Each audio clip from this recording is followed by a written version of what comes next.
ಗಂಗಾವತಿಯ ಬಾಲಕರ ಸರ್ಕಾರಿ ಪದವಿ ಪೂರ್ವ ಕಾಲೇಜು ಆವರಣದಲ್ಲಿ ಕೊಪ್ಪಳ ಜಿಲ್ಲಾ 13ನೇ ಕನ್ನಡ ಸಾಹಿತ್ಯ ಸಮ್ಮೇಳನ ಮಾರ್ಚ್ 27 ಮತ್ತು 28 ರಂದು 2 ದಿನಗಳ ಕಾಲ ಅದ್ದೂರಿಯಿಂದ ಜರುಗಲಿದ್ದು, ಇಂದು ಸಮ್ಮೇಳನದ ಆವರಣದಲ್ಲಿ ಧ್ವಜಾರೋಹಣ ಕಾರ್ಯಕ್ರಮ ಜರುಗಿತು. ರಾಷ್ಟ್ರ ಧ್ವಜಾರೋಹಣವನ್ನು ಶಾಸಕರಾದ ಗಾಲಿ ಜನಾರ್ದ ರೆಡ್ಡಿ ಅವರು ಮತ್ತು ಪರಿಷತ್ ಧ್ವಜಾರೋಹಣವನ್ನು ಕಸಾಪ ಜಿಲ್ಲಾಧ್ಯಕ್ಷರಾದ ಶರಣಗೌಡ ಪಾಲೀಸ್ ಪಾಟೀಲ್ ಹಾಗೂ ಕನ್ನಡ ಧ್ವಜಾರೋಹಣವನ್ನು ತಾಲೂಕು ಅಧ್ಯಕ್ಷರಾದ ರುದ್ರೇಶ್ ಅರಳರವರು ಧ್ವಜಾರೋಹಣವನ್ನು ನೆರವೇರಿಸಿದರು. ಈ ಸಂದರ್ಭದಲ್ಲಿ ಕನ್ನಡ ಪರ ಸಂಘಟನೆಗಳು, ಕನ್ನಡ ಪ್ರೇಮಿಗಳು, ಸಾರ್ವಜನಿಕರು ಉಪಸ್ಥಿತರಿದ್ದರು.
गंगा विंध्य हिमाचल यमुना गंगा उज्जल जलधि तरंगा तव शुभ नामे जागे तव शुभ आशीष मागे गाहे तव जय गाथा फलदायक जय हे भारत भाग्य विधाता जय हे जय हे जय हे जय जय जय जय हे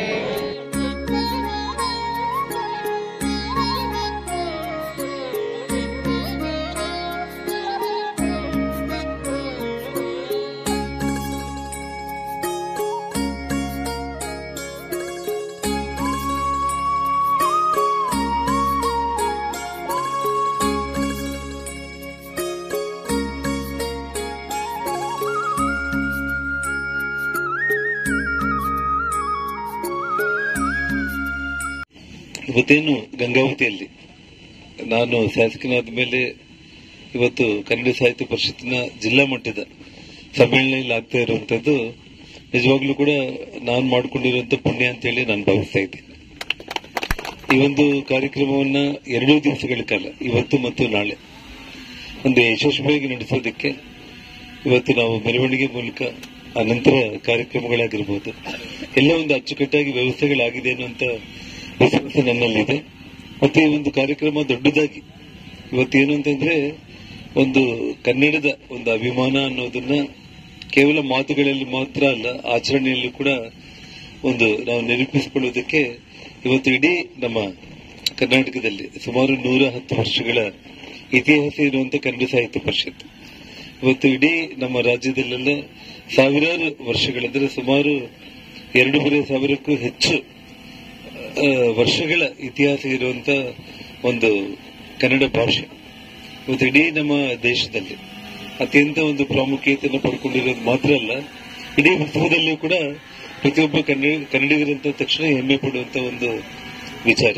ಹಾಗಾಗಿ ಇವತ್ತು ಆ ಒಂದು ನಮ್ಮ ಕನ್ನಡ ನಾಡು ನುಡಿ ಜಲ ಭಾಷೆ ಸಂಸ್ಕೃತಿ ಎಲ್ಲದನ್ನು ಕೂಡ ಎತ್ತಿ ಹಿಡಿದು ಇಡೀ ವಿಶ್ವಕ್ಕೆ ಸಾರಿರುವಂತಹ ಒಂದು 110 ವರ್ಷಗಳ ಇತಿಹಾಸದ ಕನ್ನಡ ಸಾಹಿತ್ಯ ಪರಿಷತ್ತಿನ ಜಿಲ್ಲಾ ಮಟ್ಟದ ಸಮಾವೇಶ ಗಂಗಾವತಿಯಲ್ಲಿ ಆಗ್ತಾ ಇರುವಂತದ್ದು ನಮಗೆಲ್ಲರಿಗೂ ಕೂಡ ಹೆಮ್ಮೆ ವಿಚಾರ ಅಂತ ಹೇಳ್ತಾ ಈ ಒಂದು ಕಾರ್ಯಕ್ರಮ ಯಶಸ್ವಿಯಾಗಿ 2 ದಿನಗಳ ಕಾಲ ನಡೀಬೇಕು. 2 ದಿನಗಳ ಕಾಲ ಕೂಡ ನಾನು ನಿಮ್ಮೊಂದಿಗೆ ಇದ್ದು ಈ ಕಾರ್ಯಕ್ರಮದಲ್ಲಿ ಪಾಲ್ಗೊಂಡು ಎಲ್ಲರೂ ಕೂಡ ನಾವು ಸಂತೋಷವಾಗಿ ಆ ಕನ್ನಡ ತಾಯಿ ಭುವನೇಶ್ವರ್ಗೆ ನಾವೆಲ್ಲ ಕೂಡ ಸಮರ್ಪಣೆ ಮಾಡಿಕೊಂಡು ನಮ್ಮನ್ನು ನಾವು ಈ ಕಾರ್ಯಕ್ರಮದಲ್ಲಿ ನಾವೆಲ್ಲರೂ ಕೂಡ ಇನ್ನೂ ಹೆಚ್ಚಿನ ಸಂಖ್ಯೆಯಲ್ಲಿ ಭಾಗಿಯಾಗೋದಕ್ಕೆ ನಾವು ಕೆಲಸ ಮಾಡಬೇಕಂತ ಹೇಳಿ ನನ್ನ ಮಾತನ್ನು ಮುಕ್ತಾಯ ಮಾಡ್ತೀನಿ. ನಿಮಿತ್ತ ಆಗಮಿಸಿರುವಂತಹ ಕೊಪ್ಪಳ ಜಿಲ್ಲೆಯ 13ನೇ ಒಂದು ಸಮ್ಮೇಳನ ಗಂಗಾವತಿ ನಗರದಲ್ಲಿ, ಅದು ಶಾಸಕರ ನೇತೃತ್ವದಲ್ಲಿ ಪ್ರಥಮ ಬಾರಿಗೆ ಜಿಲ್ಲಾ ಸಮ್ಮೇಳನ ಹಮ್ಮಿಕೊಂಡಿರತಕ್ಕಂಥದ್ದು.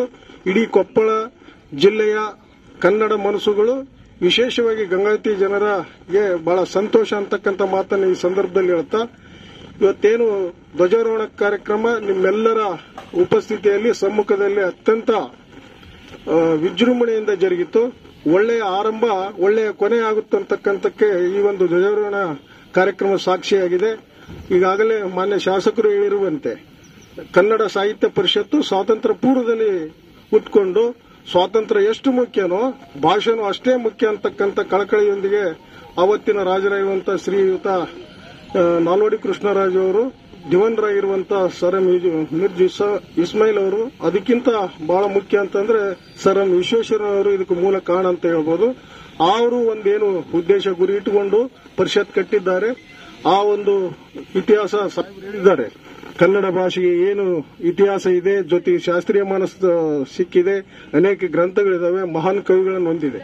ಇದು ನಮಗೆ ಕನ್ನಡಿಗರ ದೊಡ್ಡ ಆಸ್ತಿ. ಈ ಆಸ್ತಿಯನ್ನು ಉಳಿಸಿಕೊಂಡು ಹೋಗುವಂತ ಕೆಲಸ ಕನ್ನಡಿಗರು ಮಾಡಬೇಕು. ಜೊತೆಗೆ ನನಗೆ ಇನ್ನೊಂದೇನು ಖುಷಿ ಅಂತಂದ್ರೆ ಅಲ್ಪ ಸಮಯದಲ್ಲಿ 25 ದಿನದಲ್ಲಿ ಆಮೇಲೆ ಪ್ರಶ್ನೆಗಳು ಮತ್ತು ಅಸಮಾಧಾನಗಳು ಅವಗಣನೆ ಆಗಿರತಕ್ಕಂಥದ್ದು ಪ್ರಜಾಪ್ರಭುತ್ವ ವ್ಯವಸ್ಥೆಯಲ್ಲಿ ಅದು ಸಹಜವಾದ ಪ್ರಕ್ರಿಯೆ. ಅದೆಲ್ಲ ಮಾಡಿದ್ರು 25 ದಿನದಲ್ಲಿ ಅದ್ಭುತವಾದಂತ ಒಂದು ಕಾರ್ಯಕ್ರಮ ಮಾಡುವಂತ ತಾಕತ್ತು ಅದೇನಿದ್ರೆ ಗಂಗಾವತಿ ಜನತೆಗೆ ಅಂತಕ್ಕಂಥ ಸಂದರ್ಭದಲ್ಲಿ. ಹಾಗಾಗಿ ಮೊನ್ನೆ ಶಾಸಕರು ನಾವು ಸಹ ಮನವಿ ಮಾಡಿಕೊಂಡಿದ್ದೇವೆ, ಪ್ರತಿ ಕನ್ನಡಿಗರ ಕಾರ್ಯಕ್ರಮ ಆಗಿರೋದ್ರಿಂದ ಅವೆಲ್ಲವನ್ನ ಬದಿಗೊತ್ತಿ 13ನೇ ಒಂದು ಕೊಪ್ಪಳ ಜಿಲ್ಲೆಯ ಸಮ್ಮೇಳನ ಗಂಗಾವತಿ ನಗರದಲ್ಲಿ ಅದ್ಭುತವಾಗಿ ನಡೀತು ಮತ್ತು ಮಾದರಿಯಾಗಿ ನಡೀತು ಅಂತಕ್ಕಂಥ ಕೀರ್ತಿಗೆ ತಾವೆಲ್ಲ ಪಾತ್ರರಾಗಬೇಕು, ಎಲ್ಲರೂ ಪಾಲ್ಗೊಳ್ಳಬೇಕು. ಎಲ್ಲರ ಒಂದು ಸಹಕಾರ ಬೆಂಬಲ. ಅಧ್ಯಕ್ಷರ ಒಂದು ಮೆರವಣಿಗೆ ಕಾರ್ಯಕ್ರಮ ಮಾನ್ಯ ಶಾಸಕರ ನೇತೃತ್ವದಲ್ಲಿ ನಗರದ ಪ್ರಥಮ ಪ್ರಜೆಗಳಾಗಿರುವಂತಹ ಮೌಲ ಸಾಬ್, ದಯವಿಟ್ಟು ಎಲ್ಲರೂ ಅಲ್ಲಿಗೆ ಆಗಮಿಸಬೇಕೆಂದು ನಾನು ಕಳಕಳಿಯಿಂದ ಕೇಳ್ಕೊಳ್ತೇನೆ. 13ನೇ ಜಿಲ್ಲಾ ಕನ್ನಡ ಸಾಹಿತ್ಯ ಸಮ್ಮೇಳನ ಇವತ್ತೇನು ಗಂಗಾವತಿಯಲ್ಲಿ ನಡೀತಾ ಇದೆ. ಈಗಾಗಲೇ ಮಾನ್ಯ ಶಾಸಕರಾದ ಜನಾರ್ದನ್ ರೆಡ್ಡಿ ಸರ್ ಅವರು ಧ್ವಜಾರೋಹಣ ಕಾರ್ಯಕ್ರಮ ಮುಗಿಸಿ ಈಗ ಮೆರವಣಿಗೆ ಕಾರ್ಯಕ್ರಮಕ್ಕೆ ಹೋಗ್ತಾ ಇದ್ದೀವಿ. ಆಮೇಲೆ ಇವತ್ತು ಕನ್ನಡದ ಮನಸ್ಸುಗಳಿಗೆ ನಾನು ಒಂದು ಮನವಿಯನ್ನು ಮಾಡ್ತಾ ಇದ್ದೀನಿ. ಯಾರು ನನ್ನ ಹೆಸರು ಬಂದೈತಿ ನನ್ನ ಹೆಸರು ಬಂದಿಲ್ಲ ಅಂತ ಅನ್ಕೋಬಾರ್ದು. ಕನ್ನಡದ ಮನಸ್ಸುಗಳು ಇವತ್ತು ನಾನು ಕನ್ನಡಕ್ಕಾಗಿ ಹುಟ್ಟಿದ್ದೀನಿ, ಕನ್ನಡ ನಾಡಲ್ಲಿ ಇದ್ದೀನಿ ಅಂದಾಗ ಯಾರು ಕರೀಲಿ ಯಾರು ಬಿಡಲಿ ಒಂದು ಕನ್ನಡದ ತೇರನ್ನ ಯಶಸ್ವಿಗೊಳಿಸಬೇಕಂತಂದೇಳಿ ನಾನು ಈ ಮೂಲಕ ಎಲ್ಲರಿಗೂ ಗಂಗಾವತಿ ಜನತೆಗೆ ಮತ್ತು ಕರ್ನಾಟಕದ ಕನ್ನಡದ ಮನಸ್ಸುಗಳಿಗೆ ನಾನು ಒಂದು ವಿನಂತಿಯನ್ನು ಮಾಡಿಕೊಳ್ತಾ ಇದ್ದೀನಿ. ಇವತ್ತು ಅಕ್ಷರ ಜಾತ್ರೆ ಏನು ಕನ್ನಡ ಸಾಹಿತ್ಯ ಸಮ್ಮೇಳನದ ಅಕ್ಷರ ಜಾತ್ರೆಯನ್ನು ನಡೀತಾ ಇದೆ, ಅದ್ದೂರಿಯಾಗಿ ನಾವು ಒಂದು ಕಾರ್ಯಕ್ರಮವನ್ನು ಮಾಡೋಣ ಅಂತಂದೇಳಿ ಇವತ್ತು ಯಾವುದೇ ಒಂದು ಮನೆಯಲ್ಲಿ ಒಂದು ಸಣ್ಣ ಫಂಕ್ಷನ್ ಆದರೆ ಅಂಥದ್ರಲ್ಲೇ ನಾನು ಅವ್ರನ್ನ ಕರೆದಿಲ್ಲ ಇವ್ರನ್ನ ಕರೆದಿಲ್ಲ ಅನ್ನೋ ಇದರಲ್ಲಿ ಇಂಥ ಒಂದು ಜಿಲ್ಲಾ ಸಮ್ಮೇಳನದಲ್ಲಿ ಆಗ್ತಾ ಇರ್ತೈತೆ. ಕನ್ನಡದ ಮನಸ್ಸುಗಳು ಕ್ಷಮಿಸಿ ಮತ್ತು ಆಮೇಲೆ ಇವತ್ತು ಯಾವುದೇ ಥರದಿಂದ ಕನ್ನಡದ ಬಗ್ಗೆ ಏನು ಒಂದು ತೇರನ್ನು ಎಳೆಯುವಂಥ ಕೆಲಸವನ್ನು ಎಲ್ಲರೂ ಯಶಸ್ವಿಗೊಳಿಸೋಣ ಅಂತಂದೇಳಿ ಈ ಮೂಲಕ ವಿನಂತಿಸಿಕೊಳ್ಳುತ್ತಾ ಎಲ್ಲರಿಗೂ ಧನ್ಯವಾದಗಳನ್ನು ತಿಳಿಸ್ತಾ ಇದ್ದೀನಿ. ಜೈ ಹಿಂದ್, ಜೈ ಕರ್ನಾಟಕ ಮಾತೆ.